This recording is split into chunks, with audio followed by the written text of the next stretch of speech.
കേരളത്തിൽ സംഘപരിവാറുകൾ പിടിമുറുക്കി എന്നുള്ളത് രണ്ടാം പിണറായി സർക്കാർ വന്ന നാൾ മുതൽ ഞങ്ങൾ പറയുന്നതാണ്. ഇപ്പോൾ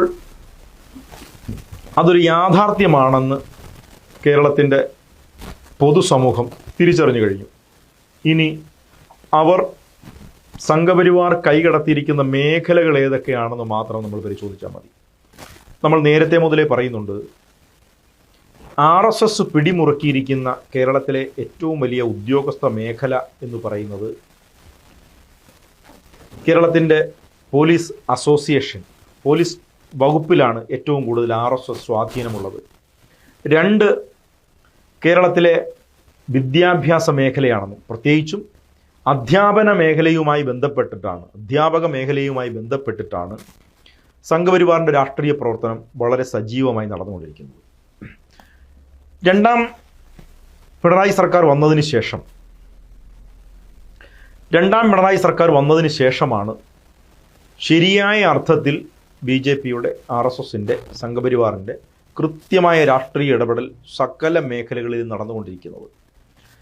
ഇത് കേൾക്കുമ്പോൾ പല CPMകാർക്കും ഇടതുപക്ഷ അനുഭാവികൾക്കും ഉൾക്കൊള്ളാൻ വളരെ ബുദ്ധിമുട്ടുണ്ടായിരിക്കും.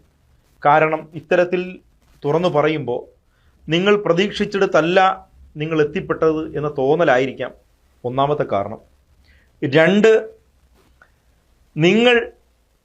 നിങ്ങളുടെ പാർട്ടിയെ അന്ധമായി വിശ്വസിക്കുന്നത് കൊണ്ട് തന്നെ നിങ്ങൾക്കത് ഉൾക്കൊള്ളാൻ കഴിയുന്നില്ല എന്നുള്ളതാണ് രണ്ടാമത്തെ കാര്യം. എങ്കിലും ഇവർ പിടിമുറുക്കിയ ഏറ്റവും അവസാനത്തെ മേഖല എന്ന് പറയുന്നത് കേരളത്തിലെ സർവകലാശാലകളാണ്. ഈ അടുത്ത ദിവസങ്ങളിലായി കുറേ കണക്കുകൾ വന്നുകൊണ്ടിരിക്കുകയാണ്. ആ കണക്കുകൾ സൂചിപ്പിക്കുന്ന പ്രകാരമാണെങ്കിൽ കേരളത്തിലെ ഭൂരിപക്ഷ സമൂഹങ്ങളെയൊക്കെ കേരളത്തിൽ നോക്കുകുത്തികളാക്കിക്കൊണ്ട് കേരളത്തിൽ 8% മാത്രം ജനസംഖ്യയുള്ള നായർ വിഭാഗത്തിൽ ഉദ്യോഗസ്ഥ മേഖലകളിലൂടെ കടന്നു വന്ന് സംഘപരിവാർ രാഷ്ട്രീയ പ്രവർത്തനം നടത്തി ഇപ്പോൾ സർവകലാശാലയിലും എത്തിക്കൊണ്ടിരിക്കുകയാണ്. ഈ സർവകലാശാലയുടെ കീഴിൽ പ്രവർത്തിക്കുന്ന പഠന ബോർഡുകളുണ്ട്. ആ പഠന ബോർഡുകളിലേക്ക് അംഗങ്ങളായി വരേണ്ടുന്ന ആളുകളെ ശുപാർശ ചെയ്യാനുള്ള അധികാരം ചാൻസലർക്കാണ്. ചാൻസലർ എന്ന് പറയുമ്പോൾ കേന്ദ്ര ഗവൺമെൻറ് പ്രതിനിധിയായി നമ്മുടെ സംസ്ഥാനത്ത് പ്രവർത്തിക്കുന്ന ഗവർണറാണ് ഇത് കൈകാര്യം ചെയ്യുന്നത്. ഇപ്പോൾ കണ്ണൂർ യൂണിവേഴ്സിറ്റിയും അതുപോലെ തന്നെ MG യൂണിവേഴ്സിറ്റിയും ഒക്കെ പറയുന്നത് ഈ ജനാധിപത്യപരമായ തെരഞ്ഞെടുപ്പ് പ്രക്രിയയിലൂടെയാണ് ഈ പഠന ബോർഡിലേക്ക് ആളുകൾ വരുന്നതെങ്കിലും കാലടി സംസ്കൃത സർവകലാശാല പോലെയുള്ള ഇടങ്ങളിൽ ഈ ചാൻസലർക്ക് നേരിട്ട് നിയമനം നടത്താം, നേരിട്ട് നോമിനേറ്റ് ചെയ്യാം. അങ്ങനെ നോമിനേറ്റ് ചെയ്ത പ്രധാനപ്പെട്ട പല സർവകലാശാലകളിലും ഇപ്പോൾ MG യൂണിവേഴ്സിറ്റിയിൽ BJPയുടെ 3 പ്രതിനിധികൾ കടന്നു കഴിഞ്ഞു. കാലിക്കറ്റ് യൂണിവേഴ്സിറ്റിയിലും അങ്ങനെ തന്നെ വന്നു കഴിഞ്ഞിരിക്കുന്നു. അപ്പോൾ ഈ വരുന്ന ആളുകൾ എന്ന് പറയുന്നത് നായർ കമ്മ്യൂണിറ്റിയിൽ നിന്നിട്ടുള്ള ആളുകളാണ് ഈ പഠന ബോർഡുകളിലേക്കും ഇങ്ങനെ സെനറ്റ് മെമ്പറായും ഒക്കെ വന്നുകൊണ്ടിരിക്കുന്നത്. ഇപ്പോൾ ഈ കാലടി സംസ്കൃത സർവകലാശാലയിൽ വന്നിരിക്കുന്ന ബോർഡ് മെമ്പർമാരുടെ വരവ് എവിടെ നിന്നാണെന്ന് നമ്മൾ പരിശോധിക്കണം.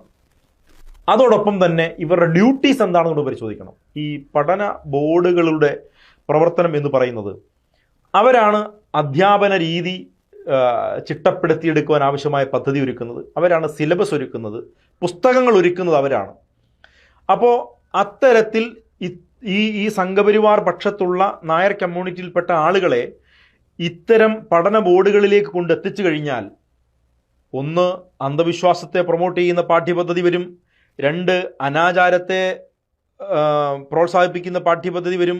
3, ഐത്താചാരണത്തെ പ്രോത്സാഹിപ്പിക്കുന്ന പാഠ്യപദ്ധതി വരും.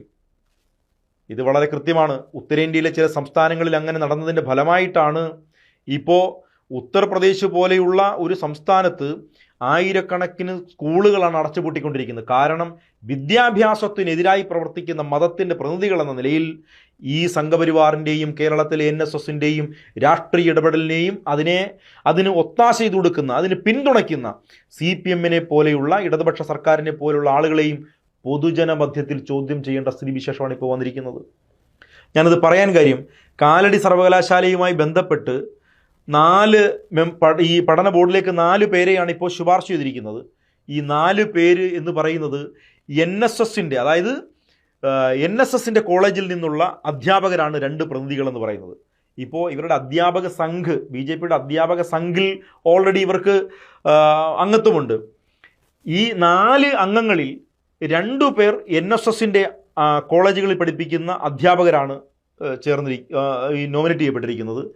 3ാമത്തെ ആൾ എന്ന് പറയുന്നത് ആലപ്പുഴ ഈ സനാതനധർമ്മ കോളേജിലെ SD കോളേജിലെ അധ്യാപകരാണ്. അപ്പോൾ ഇവരെല്ലാവരും BJP സംഘപരിവാർ RSS പക്ഷത്ത് നിൽക്കുന്ന ആളുകളാണ്. ഇത്തരം ആളുകൾ വരുന്നത് ഭൂരിപക്ഷം വരുന്ന കീഴ്ജാതികളാക്കി മാറ്റി നിർത്തപ്പെട്ടിരിക്കുന്നവരുടെ വിദ്യാഭ്യാസം ഭാവിയിൽ നിഷേധിക്കപ്പെടും. എങ്ങനെ? പ്രാഥമിക വിദ്യാഭ്യാസം നേടി കേവലമായ ഒരു ഡിഗ്രിയിൽ അവസാനിപ്പിക്കുന്ന നിലയിലേക്ക് ഇവരുടെ വിദ്യാഭ്യാസം എത്തപ്പെടും. അവിടെ വരികയുള്ളൂ. ഉന്നതമായ വിദ്യാഭ്യാസ രംഗത്തേക്ക് പോകാതിരിക്കാൻ, ഉന്നതമായ സാങ്കേതിക വിദ്യാഭ്യാസ രംഗത്തേക്ക് പോകാതിരിക്കാൻ, മറ്റ് പ്രൊഫഷണൽ വിദ്യാഭ്യാസ രംഗത്തേക്ക് പോകാതിരിക്കുവാൻ ആവശ്യമായ പദ്ധതി ഒരുക്കുന്ന രീതിയിലേക്കാണ് ഇന്ന് RSS സംഘപരിവാർ ഇടതുപക്ഷ സർക്കാരിൽ സ്വാധീനമുള്ള കക്ഷിയായി മാറിയിരിക്കുന്നത്. അതാണ് ഞാൻ ഇപ്പോൾ ഈ പറഞ്ഞ ഈ 3 സർവകലാശാല. ഇത് ചെറിയൊരു കണക്കായിട്ട് തള്ളിക്കളയാൻ പാടില്ല. 2022 കേരളത്തിൻ്റെ നിയമസഭയിൽ VD സതീശൻ ഉന്നയിച്ച ഒരു ചോദ്യം കൂടിയുണ്ട്. അതായത് VD സവർക്കറെ കുറിച്ച് പഠിക്കുവാൻ കണ്ണൂർ അതായത് CPM, SFI, DYFI ഒക്കെ നിയന്ത്രിക്കുന്ന ഈ കണ്ണൂർ യൂണിവേഴ്സിറ്റിയിൽ ഈ MA 2ാം വർഷ വിദ്യാർത്ഥികൾക്ക് പഠിക്കുന്ന ചരിത്ര പുസ്തകത്തിൽ സവർക്കറിൻ്റെ ജീവചരിത്രത്തിൽ ചില ഏടുകൾ ഉൾപ്പെടുത്തിയ പാഠപുസ്തകങ്ങൾ സൃഷ്ടിച്ചു എന്നുള്ളതാണ്. നമ്മൾ മനസ്സിലാക്കണം, കമ്മ്യൂണിസ്റ്റുകൾ ബ്രാഹ്മണിസ്റ്റുകളാണെന്ന് മഹാനായ ബാബാ സാഹിബ് ഡോക്ടർ BR അംബേദ്കർ പറഞ്ഞപ്പോൾ എതിർത്ത കോൺഗ്രസ്സുകാർ പോലും ഇപ്പോൾ സമ്മതിക്കുന്നു. ഈ പറയുന്ന RSSനൊപ്പമാണ് കോൺഗ്രസ്സുകാർ ഇതുവരെ സഞ്ചരിച്ചതെന്നും അതിൻ്റെ ബാക്കി സഞ്ചാരപഥത്തിലൂടെ ഇപ്പോൾ കേരള സർക്കാരും CPMഉം ഇടതുപക്ഷ രാഷ്ട്രീയ പാർട്ടികളും സഞ്ചരിച്ചുകൊണ്ടിരിക്കുന്നു എന്നതിൻ്റെ ഒരു നേർക്കാഴ്ചയാണ് ഇപ്പോൾ നമ്മൾ ഈ കാണുന്നത്.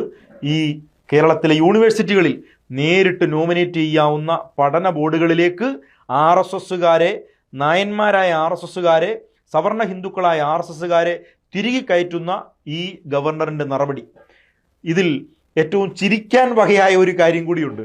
നമ്മളെപ്പോഴും കാണുന്ന ഒരു കാര്യമുണ്ട്. മുഖ്യമന്ത്രിയും നമ്മുടെ ഗവർണറുമായി കലഹിക്കും. അതുപോലെ തന്നെ വിദ്യാഭ്യാസ മന്ത്രി V ശിവൻകുട്ടിയും ഗവർണറുമായി കലഹിക്കും. CPMൻ്റെ സംസ്ഥാന സെക്രട്ടറി ഗോവിന്ദൻ മാസ്റ്ററും ഈ പറയുന്ന ഗവർണറുമായി കലഹിക്കും.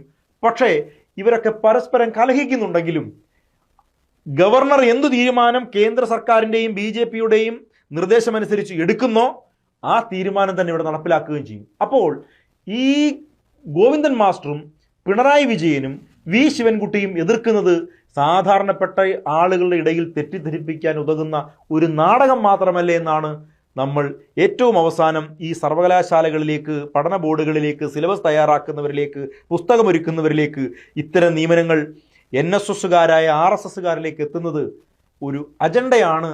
ഈ കരയോഗ സർക്കാരിൻ്റെ പൂർണ്ണ അനുവാദത്തോടും ആശീർവാദത്തോടും കൂടി ആണ് സംഘപരിവാറിൻ്റെ രാഷ്ട്രീയ പ്രവർത്തനം കേരളത്തിലെ വിദ്യാഭ്യാസ മേഖലയിലും അതുപോലെ ഉദ്യോഗസ്ഥ മേഖലയിലും വളരെ തീവ്രമായി ഇടപെടുന്നതെന്ന് നാം വിലയിരുത്തേണ്ടിയിരിക്കുന്നു, സമ്മതിക്കേണ്ടിയിരിക്കുന്നു ഇവർക്കും.